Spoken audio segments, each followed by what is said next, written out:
Alors, bonjour tout le monde. J'espère que vous allez bien. On est aujourd'hui mercredi le 23 novembre 2022. Dehors, il fait froid. On sent que la neige est là pour rester. Et d'autres choses qui se passent à l'autre bout du monde où il n'y a pas de neige, c'est là qu'on va mettre notre attention. Le G20 à Bali, dès le 15 novembre, est sorti avec quelque chose de très lourd, de très gros.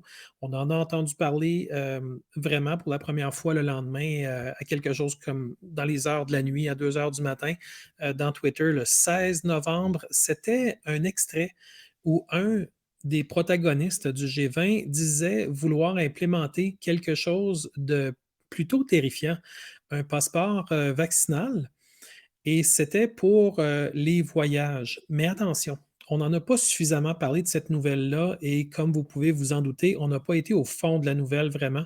Je vais en quelques minutes, je vais essayer de vous garder ça, le plus court possible, mais quand même le plus dense, possible, peut-être une vingtaine de minutes, où est-ce que je vais vous expliquer qu'est-ce que vous avez peut-être pas bien compris à propos de ça la première fois et ça va énormément vous aider à vous situer.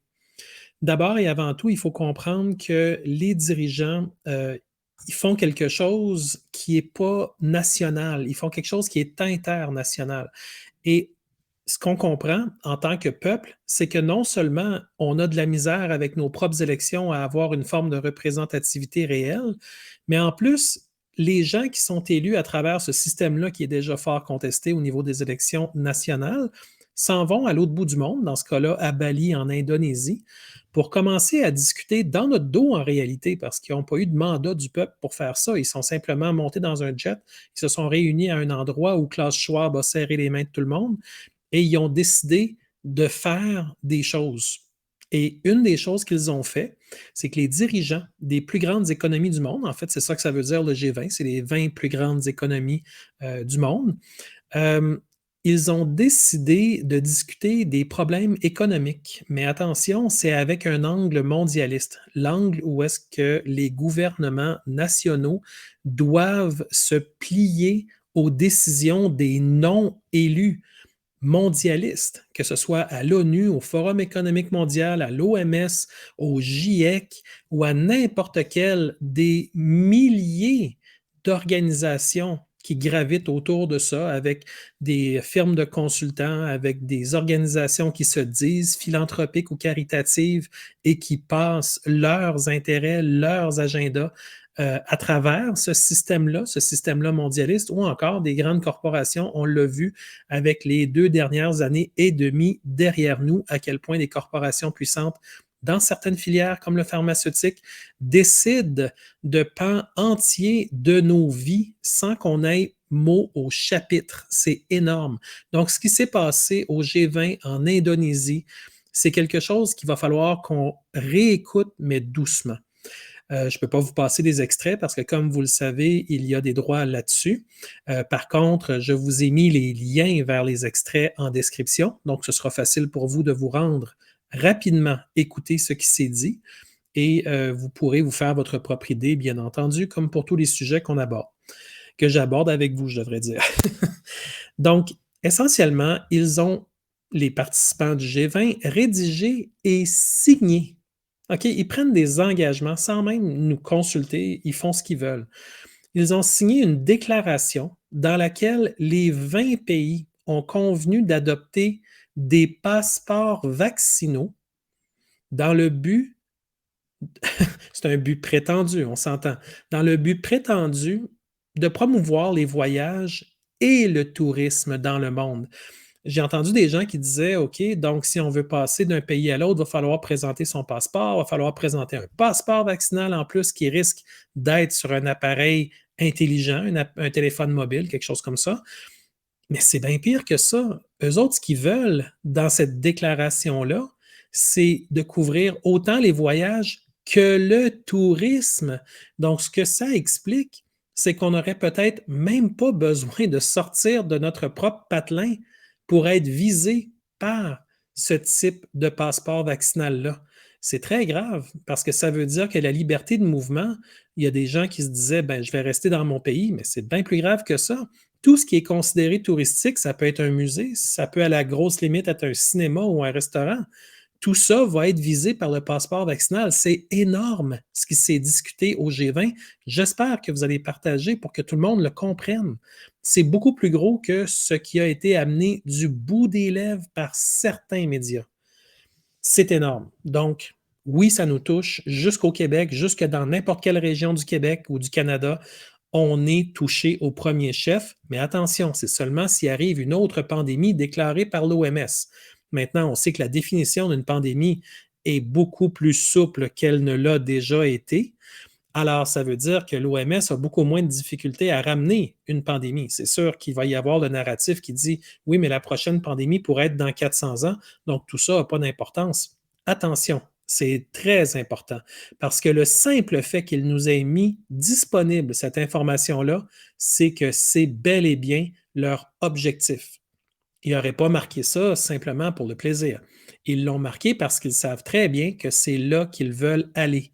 Vous rappelez-vous de Jean-Claude Juncker qui était à la tête de l'Union européenne avant, entre autres, avant Mme van der Leyen? Il y avait une phrase qui avait dit, qui moi m'avait resté beaucoup, puis ça va vous permettre de bien comprendre qu'est-ce qu'on est en train de voir avec le G20 à Bali qui a signé cette déclaration commune-là du G20. Il avait dit, puis je vous le dis en français parce que ça avait sorti en anglais, là, lui, c'était sa vision des choses, comment il voyait ça. Il a dit ça en 1999, ça fait vraiment longtemps, ça fait comme 23 ans qu'il a dit ça. Mais sa vision n'a jamais changé, ça ne s'est jamais vraiment démenti. Il a dit, nous décidons de quelque chose. Déjà là, ce n'est pas nous, le peuple. C'est nous dans une salle fermée en tant qu'experts, en tant que consultants, en tant que personnes puissantes, pas en tant qu'élu, parce que Juncker n'a jamais été élu. C'est en tant que personne qui s'auto-proclame du pouvoir entre eux. Ils se nomment entre eux. Donc, il disait, nous décidons de quelque chose. Déjà là, c'est paniquant. Le laissons traîner dans les médias, dans un rapport, dans une fuite que les gens pensent qui est arrivé malgré notre désir, mais ça arrive parce qu'ils le veulent. Et attendons de voir ce qui se passe. Donc, il attend de voir si les gens vont réagir. Il dit ensuite, si personne ne fait de bruit, parce que la plupart des gens ne comprennent pas ce qui a été décidé, nous continuons pas à pas jusqu'à ce qu'il n'y ait plus de retour en arrière. Vous avez très bien compris. Jusqu'à ce que ça devienne irréversible. C'est ça l'idée du plan de l'agenda 2030. C'est d'amener toutes sortes de petits ballons d'essai au fil du temps et de faire en sorte dans tous les pays avec des gens qui, de toute évidence, défendent l'agenda mondialiste, le développement durable, la lutte au carbone, la lutte au COVID, la lutte finalement à tout ce qui est le vivant pour faire rentrer le synthétique, l'intelligence artificielle, le contrôle, les limitations au sens large, bien, ils veulent éventuellement que dans tous les pays, ça devienne complètement irréversible et là, ils ont atteint leur but parce qu'ils savent qu'ils n'y arriveraient probablement pas s'ils devaient déclarer « vous n'avez plus le droit d'aller nulle part où c'est qualifié de touristique ou que ce soit un voyage si vous n'avez pas votre passeport vaccinal qui est viré au vert ».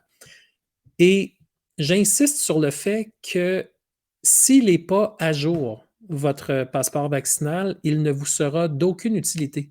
On pense aux gens qui ont été chercher peut-être une dose, 2 doses, peut-être un rappel, peut-être 2 rappels. Peut-être que en raison de leur âge, en raison de leur état de santé, qui peut changer d'ailleurs, les gens qui sont en santé, faites attention, ça peut changer aussi, hein. Et puis, tout à coup, ça ne leur tente plus de jouer ce jeu-là. Bien, ça voudrait dire qu'eux aussi seraient frappés au premier chef, exactement comme les non-vaccinés. Eux deviendraient des non-adéquatement vaccinés. Donc, le mot adéquatement est simplement un poteau de but qui peut être mis à l'endroit que eux veulent, eux étant l'OMS et eux étant les sponsors de l'OMS, parce que vous le savez mieux que quiconque, je vous l'ai expliqué depuis des années, les gens qui financent l'OMS sont entre autres toutes les grandes pharmaceutiques, la fondation Bill et Melinda Gates. Ce pas des nouvelles qui sont privées, c'est des nouvelles qui sont publiques. Vous pouvez aller simplement sur le site de l'OMS, chercher de manière plutôt sommaire et ce ne sera pas très long que vous allez voir que la filière pharmaceutique se retrouve à l'OMS. Donc, on peut imaginer que la santé, c'est surtout la santé fabriquée en laboratoire avec des instruments de mesure. Ce n'est pas une santé qui se veut dans les mains de la personne elle-même, mais plutôt entre les mains d'un revendeur pharmaceutique afin qu'un bénéfice puisse être fait sur le mauvais sort, les mauvaises passes dans la vie des gens, la maladie qui arrive alors qu'on ne la veut pas, bien entendu. Donc, je vous dessine un portrait un peu plus large. Je vous parle de Jean-Claude Juncker parce que faut que vous compreniez comment les mondialistes fonctionnent. Et le simple fait qu'ils aient déposé une nouvelle aussi énorme, énorme, eh bien, c'est parce que c'est là qu'ils veulent aller. Et nous, il faut immédiatement qu'on travaille à dissoudre ce genre d'initiative-là, autant qu'on a réussi à déjouer une partie de l'agenda qui voulait implémenter rapidement les passeports vaccinaux pour simplement aller magasiner dans une surface comme une grande surface qu'on a près de chez nous, ben, ils ne se gêneront pas. S'ils nous ont empêchés d'acheter au Québec des tucs, des mitaines et des bottes et des manteaux en plein hiver, pensez-vous vraiment qu'ils vont se gêner à mettre un passeport vaccinal en disant ah, ça a été décidé par l'OMS, on a vu une nouvelle pandémie de quelque chose et puis là, boum, ça arrive et ça s'implante. Donc, Bloomberg a rapporté que les ministres du tourisme de plusieurs pays avaient soutenu l'utilisation de passeports vaccinaux l'année dernière. Donc, évidemment, ils vont travailler très fort sur les petites victoires qu'ils ont eues.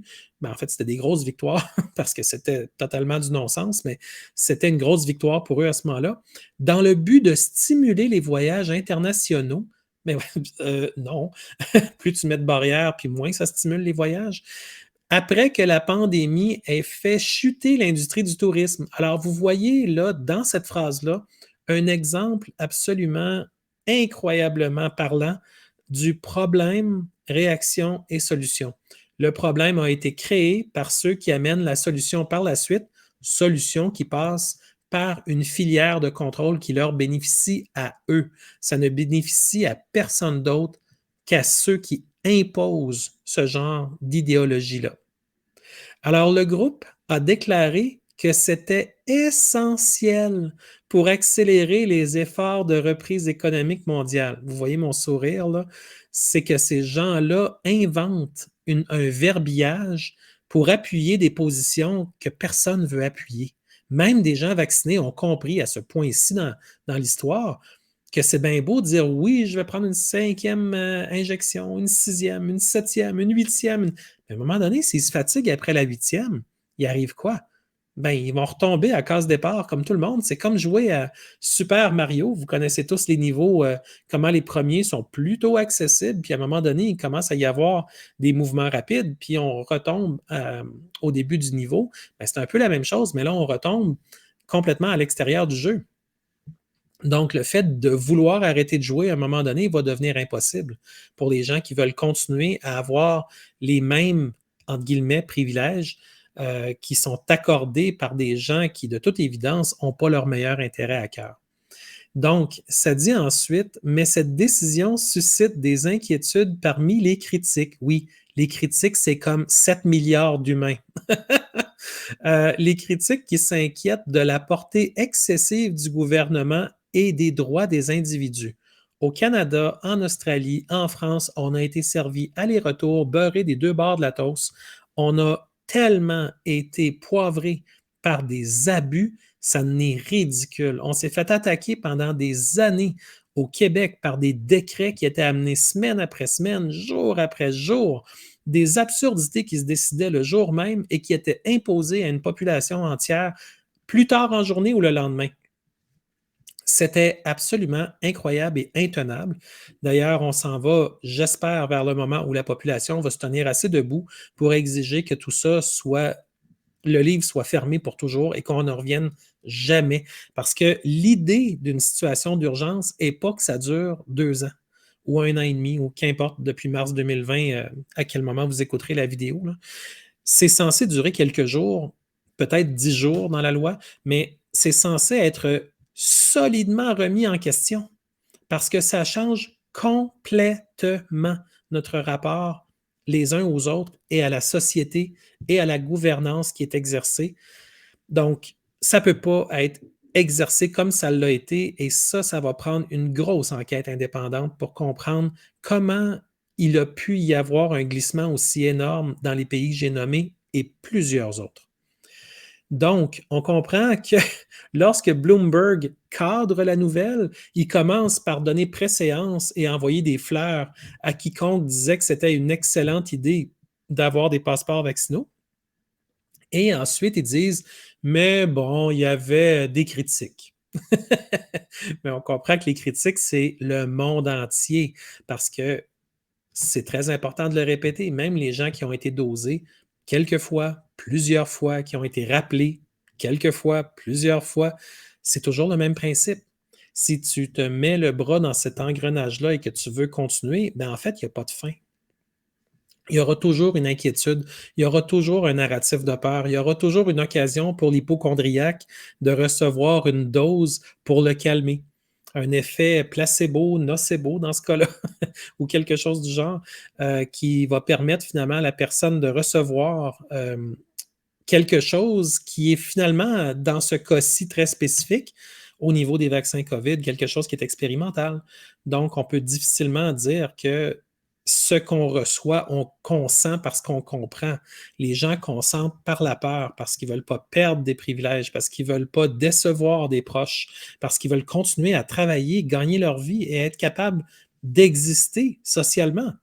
C'est très grave ce qui se passe. Donc, au G20, ce qu'ils ont fait au niveau national, parce que le niveau international mondialiste de l'OMS leur a permis de le faire en disant au Québec, c'est pas de notre faute, c'est l'OMS qui le dit. Oui, mais attention, au Québec, on est capable de respirer et de réfléchir seul. On n'a pas besoin que l'OMS nous dise quoi faire. Mais ils ont décidé de jouer le jeu mondialiste jusqu'à la fin et de finalement d'opprimer les Québécois, les Canadiens. Et puis là, ils s'en vont répéter un peu le principe à Bali. Ils s'en vont loin du Canada, dans le cas de Justin Trudeau et de son clan, de son équipe, de ceux qui sont allés là-bas avec lui comme Mélanie Joly, pour aller finalement signer et même rédiger ce genre de choses-là. Donc, c'est très, très inquiétant parce que rendu ici, on peut imaginer que Justin Trudeau n'a pas nécessairement longtemps épilogué là-dessus, mais si jamais il revient sur le sujet, ça va être probablement pour dire que le G20 est tout d'accord avec ça. Il y a eu une déclaration qui a été rédigée, c'était signé, tout le monde était heureux. Oui, mais tout le monde, c'est les ultra privilégiés, c'est 0,01% de la population là, de qui on parle. Le reste de la population n'a même jamais été consulté. On serait les victimes de quelque chose que moi je considère comme une forme de violence contre les gens, de vouloir obliger les gens à aller vers un passeport, ou est-ce que finalement ils vont être obligés de déclarer d'une manière ou d'une autre, subtilement ou pas subtilement, une partie des renseignements qui ont rapport à leur propre santé à des inconnus ou à des éléments de gouvernance où littéralement, dans le monde entier, ils vont être obligés de répandre des informations qui vont peut-être se promener sur des serveurs en Chine, sur des serveurs dans des pays où les droits ne sont absolument pas les mêmes qu'au Canada. Donc, ça ouvre une porte énorme à l'abus, un abus rampant où est-ce qu'il va pouvoir y avoir des rançons.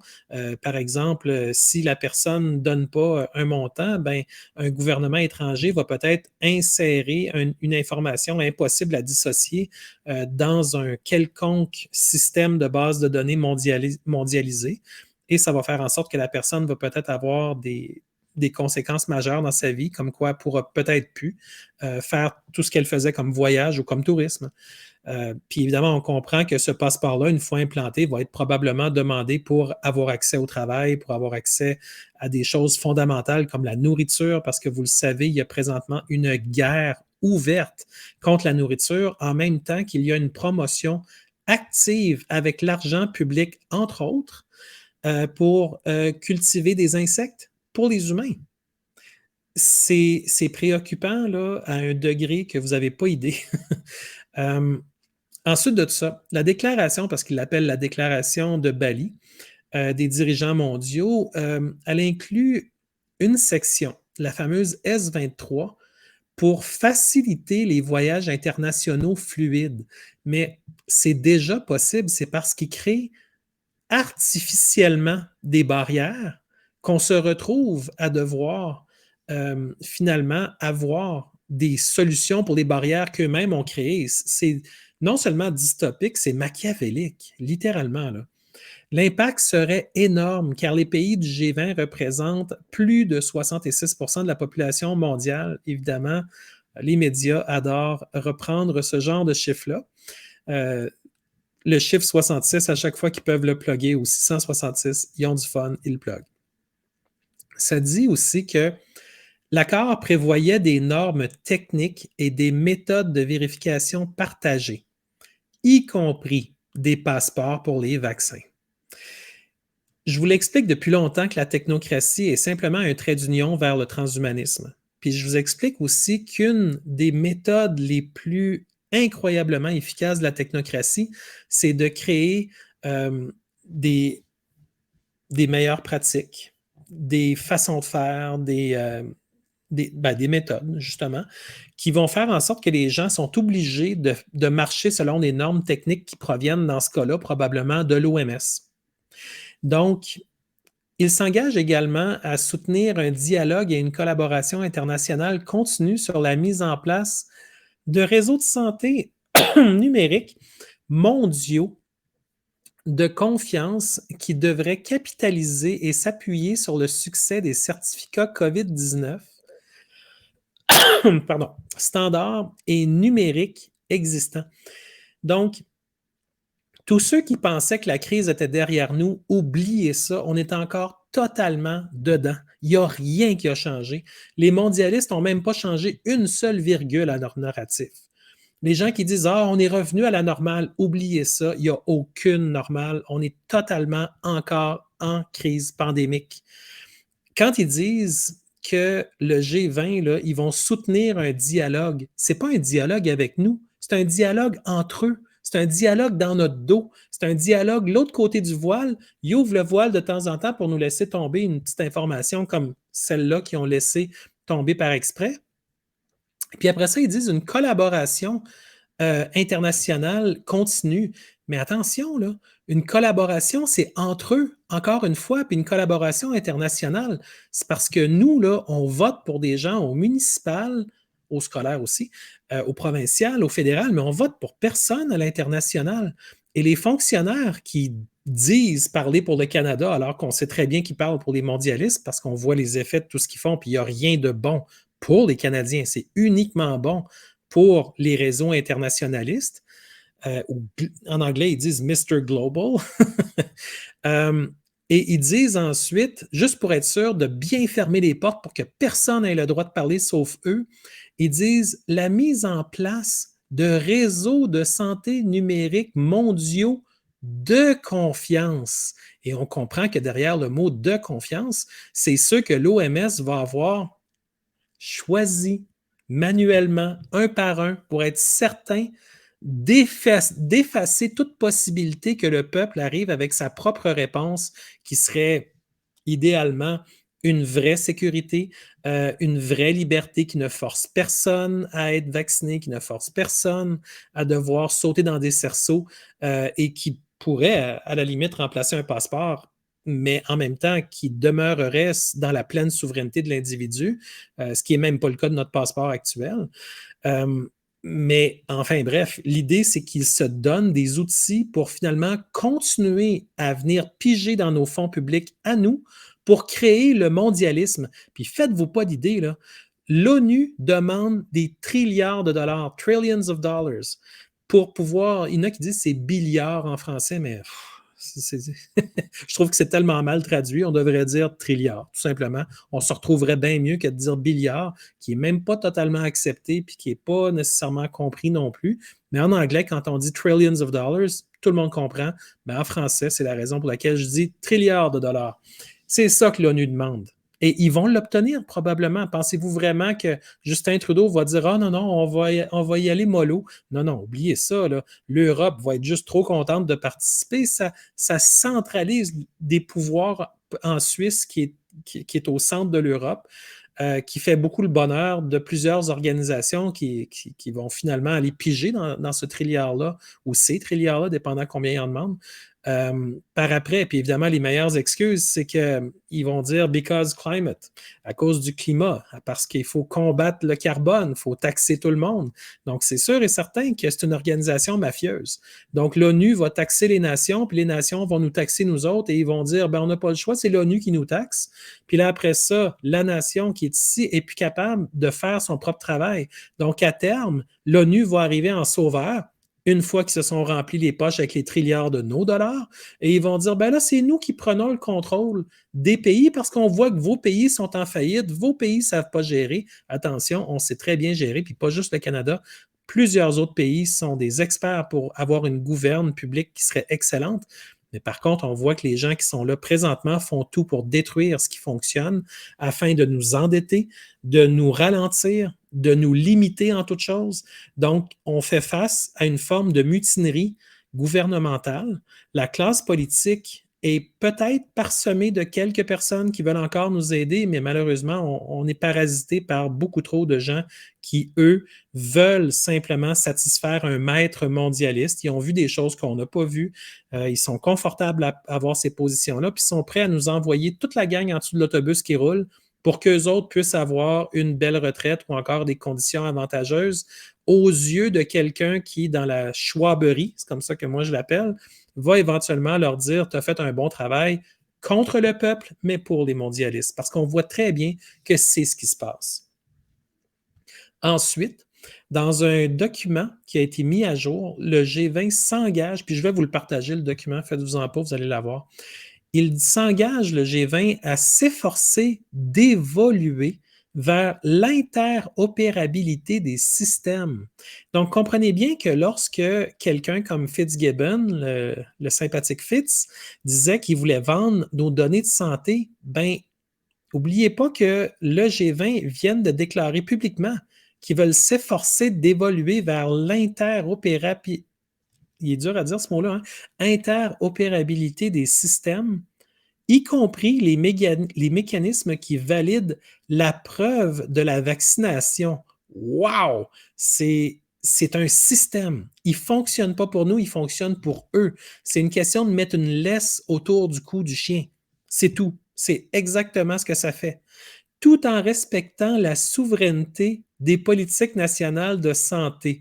Ben oui, évidemment, les politiques avec Theresa Tam et Howard Andrew, en tout cas à Santé Canada, sont tellement, mais tellement pro-vaccination qu'il n'y a plus aucun esprit critique. Je vous le garantis, il n'y a aucun esprit critique à Santé Canada. Il n'y a d'ailleurs personne avec un sarrau qui va faire une étude systématique de tous les produits chimiques qui sont poussés dans la gorge des Canadiens ou qui sont entrés dans leur peau via des injections. C'est toujours en se basant sur ce que le manufacturier en a dit. Et finalement, les gens ne sont que des cobayes sans arrêt. Et dans le cas des vaccins, les manufacturiers ne peuvent même pas être poursuivis. Ils peuvent vendre au prix qu'ils veulent, puis ils ne peuvent pas être poursuivis. C'est absolument scandaleux, qu'importe le côté qu'on le regarde, mais c'est comme ça que ça fonctionne. Alors, ces gens-là, oui, ces gens-là, et ils nous arrivent avec des choses qui ne sont absolument pas admissibles. Là. Comprenons-le, ça n'a aucun sens. Donc, ils disent donc que tout ça serait respectueux des politiques nationales de santé et de réglementation nationale. Puis ils disent en plus les réglementations nationales pertinentes. Donc, même pas toutes les réglementations nationales, ils veulent aller chercher très exactement ce qui fait leur affaire. Puis parmi les exemples qui fait leur affaire, ils disent tels que la protection des données personnelles et le partage des données. Et voilà, l'identité numérique. C'est le gouvernement qui va avoir les mains dans tous les pots de beurre. Il va avoir les mains dans le pot de beurre du passeport vaccinal et dans l'identité numérique pour pouvoir qualifier ce qui sera finalement l'outil de ce qui sera présenté comme la protection des données personnelles, mais qui en réalité va être simplement la centralisation de la confirmation officielle de l'identité. Donc, finalement, les données personnelles, dès qu'on va parler de commerce, ça va probablement toujours passer par le gouvernement. Puis attendez-vous que tous les employés du gouvernement vont devoir s'authentifier, non pas avec des mots de passe, mais probablement justement avec un système d'identité numérique qui viendrait de cet effort de centralisation-là qui est fait rappelons-le, avec 4 milliards de dollars de nos fonds publics, dans ce cas-là, en partie de l'endettement, en partie de nos fonds publics. Et finalement, on n'a jamais même été consulté pour l'identité numérique. Fait qu'imaginez, on n'est pas plus consulté sur la vaccination, là. Le peuple, actuellement, fait face à des gens qui font ce qu'ils veulent. Ils font n'importe quoi. Il n'y a aucune balise. Tu as beau faire des pétitions, tu as beau faire des manifs, tu as beau faire des dénonciations, tu as beau demander à ce que ces gens-là rendent des comptes. Il n'y a rien qui marche. Il n'y a littéralement rien qui marche. Ce système-là est pourri bord en bord. Et puis, que tu ailles voir au municipal, que tu ailles voir au provincial, que tu ailles voir au fédéral, ils se relancent tous la balle.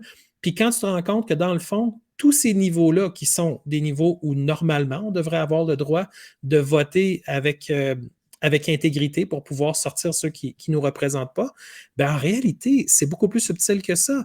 Ils vont toujours dire que les obligations viennent de l'OMS. Ils disent que l'international les force à aller dans ce sens-là. Et l'international, ensuite, la belle excuse, disent on respecte les politiques nationales en santé. Mais c'est totalement ridicule. C'est les deux mains qui travaillent ensemble et qui ne se lâchent pas. Le citoyen est nulle part là-dedans, sauf à la partie la plus inconfortable de tout ce système-là. Et Dieu sait qu'elle est très inconfortable. Parce qu'on parle de tuer la société telle qu'on l'a connue depuis des décennies, depuis même des siècles. Donc, il a été proposé, toujours à Bali, toujours en Indonésie, que voyez comment les mots sont beaux, que ce certificat de santé numérique, ah oui, ben oui, un passeport vaccinal, ça le dit mieux, mais ils vont tout faire pour vous endormir. Un certificat de santé numérique, come on. Respecte les normes de... Ah oui, mais les normes de qui? Hein? Faites attention, vous le savez, les normes de l'Organisation mondiale de la santé. Ah! C'est donc bien inconfortable et malaisant. On le sait que les gens à l'OMS ont un agenda et c'est absolument pas celui de défendre les peuples, c'est celui de défendre le mondialisme, le système de Mr. Global. C'est pas nous, c'est pas Monsieur Population, c'est Mr. Global. C'est un assaut technocratique sous des airs de sanitarisme qui ne peut pas être ignoré. Vous devez être capable de voir ça au premier chef pour exactement ce que c'est. Certaines personnes ne le voient pas parce qu'ils s'empêchent de le voir, sont trop pressés de retourner au téléromans. Plusieurs ont remarqué que je parle depuis plus que 20 minutes. Ça les fatigue, puis c'est correct. Mais en même temps, on n'a pas le choix de réaliser que ce qui est dans la proposition du G20, c'est pas pour nous. Ça dit même que selon cette proposition-là, ce n'est que si une personne a été vaccinée ou testée conformément aux normes de l'OMS qu'elle pourra voyager à l'étranger. Mais c'est trompeur comme texte parce que vous l'avez vu plus haut, c'est pas juste pour le voyage, c'est également pour le tourisme. Donc, vous voyez que les médias qui en parlent essaient de ramener ça au voyage pour que les gens oublient qu'en réalité, c'est les voyages et le tourisme. C'est colossal ce que c'est dit à Bali. Et il faudrait que je vous parle quasiment 24 heures sur 24. Il y a tellement, mais tellement de matériel qui sort. J'ai été sur le site de la Maison-Blanche pour lire justement, je vais vous partager les documents, vous allez les avoir. Et puis, il y a à tous les points, c'est pas juste celui-là pour les voyages, puis les passeports vaccinaux, puis le tourisme, c'est bien plus que ça. À chacun des points, ça n'a rien à voir avec ce que les peuples ont besoin ou même qui permettrait de nous aider. Au Canada, actuellement, on souffre d'une inflation qui, mois après mois, est en train de voler les Canadiens. Parce que le 20 que vous avez dans vos poches, là, je vous passe un papier, il va valoir moins le mois prochain. Tout simplement parce que le gouvernement continue à imprimer de l'argent. On a appris qu'il y avait 500 millions de dollars qui partaient vers l'Ukraine, tout simplement pour continuer à financer le Zelensky là-bas, avec des armes militaires. Donc, ceux qui pensent que Trudeau veut la paix, ben, c'est pas du tout ça qu'il est en train d'alimenter. Et ensuite de ça, on a appris un autre 750 millions de dollars pour FinDev Canada, qui, lui, va investir à l'international, mais jusqu'à présent, on ne sait même pas ce qu'ils font avec les centaines de millions de dollars. Puis là, tout à coup, il y a 750 millions de dollars qui vont repartir à l'international. On ne sait pas trop qu'est-ce qui va se passer avec ça. On ne sait pas trop où est-ce que ça va aller, Puis pendant ce temps-là, il y a des Canadiens qui, eux autres, auraient bien aimé ça, avoir 1,250 milliard pour avoir une maison, pouvoir boucler leur budget, pouvoir payer leur loyer, pouvoir continuer à faire leur paiement de voiture pour aller travailler. Mais ils ne seront pas capables parce que l'argent, elle nous est volée. Moi, j'appelle ça une forme de vol parce que ça n'a jamais été annoncé. C'est décidé sur un coup de tête derrière des portes closes par des gens. Ils ont beau être élus, il faut toujours bien qu'il y ait la légitimité pour faire ce qu'ils font. Puis on fait des sondages sur des plateformes comme Twitter, puis on le voit bien, quand ça finit 99,6 à 0,4, on voit bien que les gens ne veulent pas que notre argent parte comme ça ailleurs à l'étranger, alors qu'on endette nos propres enfants pour financer de la guerre dans un autre pays. C'est quand même hallucinant, là. Ben, il se passe au G20 le même genre de tractation, mais c'est sous le thème du sanitarisme de l'OMS pour finalement implémenter un système de contrôle pire qu'orwellien. Même dans Orwell, il y avait une espèce de félicité possible, mais ça, ce système-là, personne ne va s'en sortir. Que tu aies ton vaccin ou que tu ne l'aies pas, si c'est pour finalement faire en sorte de terrifier toute personne qui veut se déplacer. Le but, c'est de l'immobiliser, de la limiter et de faire en sorte de la transformer en animal, de mettre un tag sur l'oreille de la vache, mais ça va être pareil que de mettre un code dans le cellulaire d'un humain. C'est de taguer l'humain et de faire en sorte que l'humain n'existe plus si la petite lumière n'est pas verte sur son écran de cellulaire. Ça va être ça. Puis présentement, on y a goûté un petit peu dans les dernières années à quoi ça pouvait ressembler. Bien là, imaginez-vous donc, le G20 se prépare à faire une nouvelle offensive et cette offensive-là va frapper les Québécois en plein visage. Parce que je pense que tout le monde a compris que le Québec est un terreau fertile, un peu comme l'Australie, pour ce genre de politique-là. Et ça va venir nous chercher de manière très brutale et il faut immédiatement dissoudre ça. Il faut s'y opposer, il faut le dire. Et je pense que de tous les enjeux, celui-ci en est un qui est énorme, où est-ce qu'on peut tous se réunir, qu'on soit vacciné ou non, ça ne change plus rien à ce point-ci, parce que les gens qui ne seront pas revaccinés vont devenir éventuellement, à un moment donné dans le temps, des victimes. Eux aussi, ça va être automatique, ça va être rapide, ça va être brutal. Ils vont goûter à ce qu'ils ont toléré contre les non-vaccinés depuis les dernières années. Certains ont été corrects et ils ont dénoncé ce qui se passait. D'autres ont décidé de prendre la voie facile et de casser du sucre sur le dos de ceux qui ne voulaient pas aller dans cette direction-là vers un produit expérimental. Et puis là, à un moment donné, ils vont se rendre compte qu'eux-mêmes ont finalement poussé en dessous de l'autobus les gens qui voulaient les défendre eux, en plus de se défendre eux-mêmes. Et cette réalisation-là va probablement arriver trop tard si les gens attendent trop. C'est la raison pour laquelle, dès maintenant, il faut dénoncer ça. Parce que je reviens à Jean-Claude Juncker qui avait dit qu'il laissait les choses aller et il regardait si la population se rebellerait, si la population dirait quelque chose. Donc, imaginez qu'on ne dit rien. Là. Imaginez qu'on ne partage pas le vidéo, qu'on ferme ça, qu'on passe à autre chose. Qu'est-ce qui va se passer selon vous? Qu'est-ce que les mondialistes vont comprendre? Ils vont dire, ben, ça va super bien. On a sorti quelque chose qui était absolument terrible pour les gens, puis ils n'ont rien dit. Il n'y a personne qui a parlé. Il n'y a personne qui partage. Il n'y a personne qui fait rien. Ben, qu'est-ce que vous pensez qui va arriver? La prochaine fois, le prochain G20, n'importe quelle prochaine réunion où l'OMS vient se pointer ou que Klaus Schwab est là, ils vont dire, ah, il y a une méchante pandémie, vite, vite, vite, vite, vite, activons les déclarations qu'on a faites, puis transformons ça pour protéger. En fait, ils vont sortir n'importe quel argument, protéger la santé, protéger les pays, protéger les peuples, la veuve et l'orphelin, ils vont tout envoyer dans le communiqué de presse. Et ça va faire en sorte que les gens vont dire, ben voyons donc, d'où est-ce que ça vient, ça, de mettre des passeports vaccinaux partout? Eh bien, ça vient de là. D'où l'importance de vous faire cet exposé-là, d'où l'importance de vous en parler. Je n'ai pas de temps dépasser les 20 minutes, je suis rendu à 38 minutes, donc je devrais être capable de faire un wrap-up en 40, le double du temps qui était proposé. Mais je sais que vous avez compris que j'ai à peine graffiné ce sujet-là. Il y a énormément plus à dire, mais pour le simple fait que vous allez vouloir partager quelque chose d'un peu plus court, je vous le laisse plus court.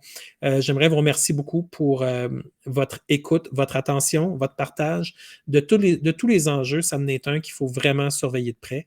On ne peut pas, en tant que peuple, simplement accepter tout ça comme un chèque en blanc. Il faut qu'on soit capable de se lever et de dire, nous aussi, on a réfléchi et c'est pas comme ça qu'on envisage notre vie. On veut pas passer notre vie à sortir un cellulaire pour montrer qu'on a sauté dans tous les cerceaux. On vaut plus que ça. On est des êtres souverains et divins à la base, et c'est pas de cette manière-là, avec une laisse autour du cou, toute notre vie qu'on veut vivre. Alors, ça passe pas. Merci de nous avoir dit clairement ce que vous vouliez, mais c'est pas du tout dans cette direction-là que nous, on va. Alors, on va arrêter ça là, la discussion avec le G20. Vous êtes entre vous autres et ça va bien, mais là, vous allez rencontrer les 7 milliards d'humains qui vont simplement vous dire non, c'est pas la direction qu'on veut prendre. Peut-être qu'il va y avoir des crinqués, des gens qui ont des intérêts qu'ils ne divulgueront pas, des gens qui n'aiment pas l'humain au sens large, qui vont vouloir faire du mal à l'humain et on va les reconnaître. Ils vont s'afficher eux-mêmes derrière ce genre d'initiative-là. Ils vont essayer de jouer la carte de la vertu en disant on protège la santé, mais on a vu jusqu'à présent la santé, des produits expérimentaux, attention là. Puis en plus, à d'autres endroits, je pourrais revenir là-dessus si vous voulez, mais il y a des points pour accélérer la vitesse des développements des vaccins. Vous le savez, je vous en ai parlé, il y a des centaines de vaccins en développement. Des centaines, OK, des centaines. Et puis là, ils veulent accélérer la vitesse de développement, donc ils veulent faire des études cliniques plus courtes, ils veulent avoir encore plus d'immunité, puis ils veulent en avoir beaucoup, beaucoup plus. Fait que demandez-vous pas pourquoi ils ont besoin d'un téléphone intelligent pour gérer toutes les vaccinations que vous allez avoir. Ça va être un feu roulant, une forme de gavage financier inédite de tout temps parce que vous allez devoir relever la chemise souvent pour recevoir en série. Vous savez, les photos qu'on a vues où est-ce que les gens se faisaient vacciner avec la grippe d'un côté et avec la COVID de l'autre en même temps et étaient tout fiers de ça. C'est pas une pratique très, très prudente quand il s'agit de produits expérimentaux. Or, c'est le cas pour la COVID. Donc, il faut comprendre que lorsqu'on regarde l'humain, on regarde quelque chose qui dépasse complètement ce que le G20 peut comprendre de l'humain. Donc, on ne peut pas s'attendre à ce qu'ils soient en train de servir l'humain, ils sont en train de servir le système. Ils sont en train de servir le synthétique, le contrôle, la laisse autour du cou. C'est uniquement ça qu'ils font. Alors, pensez pas que ces gens-là sont partis à Bali dans leur jet, dans le confort, dans le luxe le plus total pour aller travailler pour vous. Ils sont allés là pour travailler pour eux contre vous. Plus vite vous allez le comprendre, puis plus vite vous allez comprendre comment le monde fonctionne. C'est un cadeau que vous vous faites à vous. Parce qu'enfin, vous allez comprendre pourquoi il n'y a rien qui fait du sens. Mais il n'y a rien qui fait du sens parce que plusieurs personnes se font manipuler. Mais le jour où vous voyez clairement à travers ce jeu-là, vous voyez pourquoi les choses vont si mal, puis pourquoi l'économie va mal, puis pourquoi les subventions qui reviennent, c'est uniquement un tapis, un convoyeur vers les CBDC, les monnaies des banques centrales qui vont être limitatives. Et ça, c'est un sujet pour un autre jour, mais tout ça est lié. C'est un grand plan sur plusieurs facettes, puis autant, moi, je vous en parle pendant bientôt 45 minutes, mais essentiellement, eux autres en parlent à l'année longue, là. Pendant plusieurs années, ça fait des décennies qu'ils parlent de ça. Puis ils sont derrière des portes closes, ils sont dans le luxe le plus total. Nous autres, on fait ça, on n'a rien pour faire ça. On n'a littéralement rien. On n'a aucune ressource. On prend de notre temps parce qu'on sait très bien que nos enfants ils risquent d'avoir moins de liberté que nous autres. Déjà, les nôtres, ils partent en peau de chagrin, mais ça risque d'être encore pire pour eux autres. Donc, on fait l'effort de le faire. Ben, il faut qu'on soit capable de réaliser des choses parce que si on revient tout le temps au point zéro, on ne pourra pas avoir le dessus sur nos propres gouvernes individuelles et collectives. Parce qu'eux autres, ils se rejoignent entre eux, ils sont un petit groupe, mais c'est un noyau dur. Puis ils répètent tous le même message. Les Young Leaders, c'est un système. C'est des gens qui appliquent le système mondialiste, le développement durable, les SDG, les meilleures pratiques, les normes. C'est toute de la technocratie pour amener vers le transhumanisme. Parce que vous savez très bien que ça, c'est l'étape numéro 1. Mais après un certain temps, ils ne diront plus sors ton cellulaire. Ils vont dire comment ça que tu n'as pas ta puce d'implanter en toi pour qu'on puisse te scanner. Mais la puce, ça risque d'être bien autre chose qu'une puce. Parce que vous pouvez avoir des choses qui sont de taille nanoscopique qui ont l'effet de puce. Donc, si vous avez en vous des matériaux qui circulent dans votre système sanguin, ça se pourrait qu'à un moment donné, ce soit ça l'identifiant. Et l'identification biométrique, ça peut être la façon dont vous marchez, les mots que vous dites, ça peut être votre intonation, votre iris, ça peut être n'importe quoi, des caractéristiques physiques qu'on ne remarque pas quand on se voit les uns les autres, parce que là, c'est un ordinateur qui va analyser en 1/60e de seconde plusieurs millions de points de vous. Donc, ça va être devenu impossible de sortir de cette prison numérique-là. C'est la raison pour laquelle, dès aujourd'hui, il faut être capable de prendre tous ces sujets-là et de les attaquer de front. On n'a pas le choix, c'est un effort qu'il faut faire. Parce qu'on ne peut pas permettre que tout ça s'établisse, puis ensuite, nos enfants vont dire, mais qu'est-ce que tu as fait? Qu'est-ce que tu as fait? Tu ne m'as pas protégé. Puis on va dire, ben non, j'étais trop confortable, je voulais voyager dans le sud. C'est pas une réponse. Je suis désolé, c'est pas une réponse. Alors, il va falloir qu'on fasse mieux que ça. Merci à vous d'avoir été là. Merci d'avoir partagé parce que je suis certain que vous allez liker, vous abonner, partager. Profitez-en pour vous abonner aussi sur Odyssey, sur Rumble, dans BitChute, dans Brighteon et bien sûr dans YouTube si vous avez encore la chance d'y aller. Et puis ensemble, ben, faisons en sorte que notre voix, nos idées, des idées de bienveillance en toute chose, des idées d'ouverture, des idées de raison, de raisonnement, de vérité, d'humanité dans le sens noble, ce soit ça qui puisse avancer et non pas des plans technocratiques qui visent à simplement barrer la porte encore plus fort.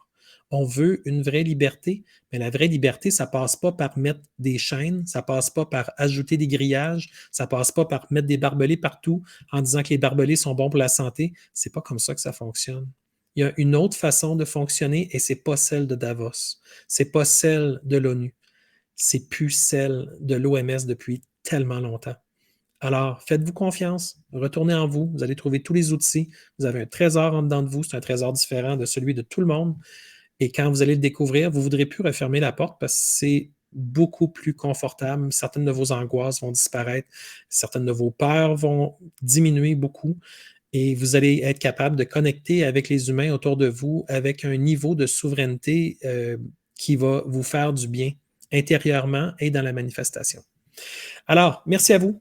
Passez une belle et agréable journée, soirée, matin. Ça vous appartient. À bientôt.